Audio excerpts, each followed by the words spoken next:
I don't know where everyone else has gone off to. Ah! There are my fellow performers now. Come, introduce yourselves. Virginia. Call me first. Samuel. Hello, I'm Sam. And Darby. Very nice, thank you. Look at this attractive and obviously receptive crowd. This is the perfect place for us to hone our craft. Let's finish getting ready. We're ready. As I was saying, on behalf of WADA, the Wizarding Academy of Dramatic Arts, we present to you the tales of Beedle the Bard.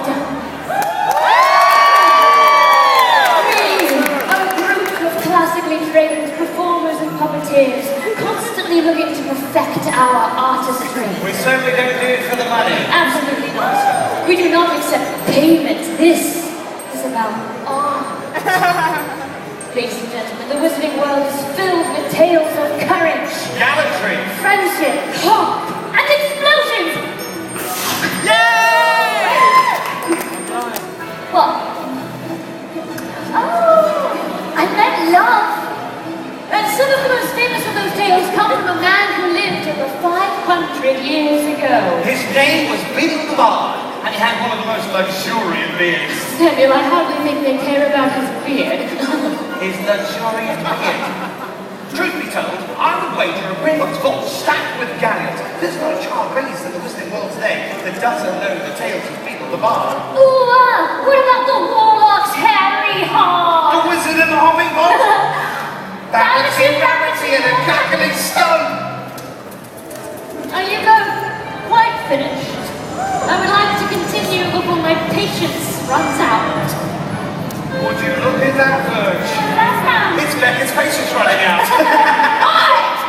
Sorry. Let's do what we came here to do. What's that? Right! Theater! Places. Well, what story are we telling? Got it.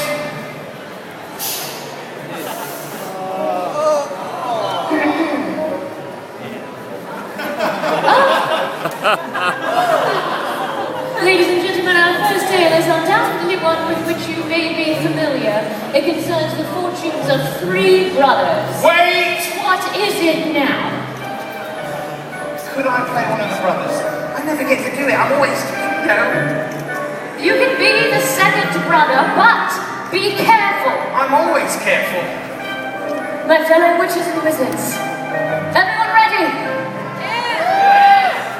We now present to you the tale of the three brothers. There were once three brothers who were traveling along a lonely, winding road at twilight. In time, the brothers reached a river too treacherous to pass. But, being learned in the magical arts, they simply waved their wands and made a bridge. Before they could cross, however, they found their path blocked by a hooded figure. It was Death, and he felt cheated because travelers usually drowned in the river. But Death was cunning. He pretended to congratulate the three brothers upon their magic, and said that each had earned a prize for having been clever enough to evade him. The oldest brother, who was a combative man, asked for a wand more powerful than any in existence. A wand that must always win duels for its owner. So Death fashioned him one from an elder tree that grew nearby. Then the second brother was an arrogant man. Decided to humiliate Death still further. So he asked for the power to recall others from death. So Death picked up a stone from the riverbank and gave it to him. Finally, Death turned to the third brother, a humble and wise man who did not trust Death. So he asked for something that would enable him to go forth from that place without being followed by Death. And Death, most unwillingly, handed over his own cloak of invisibility. In due course, the brothers separated, each for his own destination. The first brother traveled to a distant village, where he met a wizard with whom he had once quarreled. Naturally, with the Elder Wand as his weapon, he could not fail to win the duel that followed. Leaving his enemy upon the floor, the oldest brother proceeded to an inn, where he boasted loudly of the powerful wands he had snatched from Death himself, and of how it made him invincible.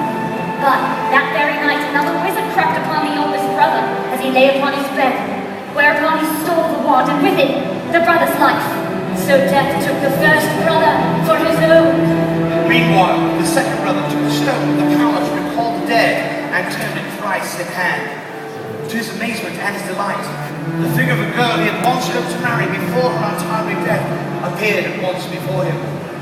Yet soon she turned sad and cold, for she did not belong in the mortal world.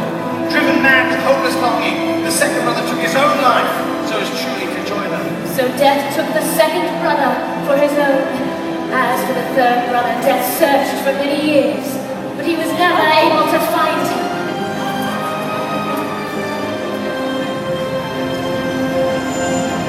It was only after he had attained a great age that the youngest brother shed the cloak of invisibility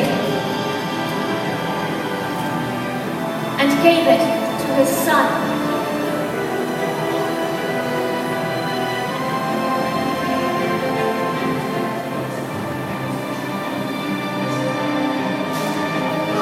He then greeted Death as an old friend and went with him gladly, departing this life as equals.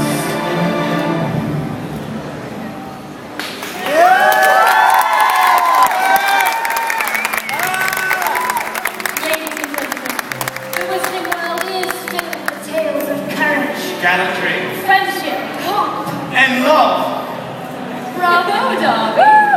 And now, I'd like to perform a short monologue from... That was wonderful, Darby, but perhaps we should reserve your theatrical stylings for our next show.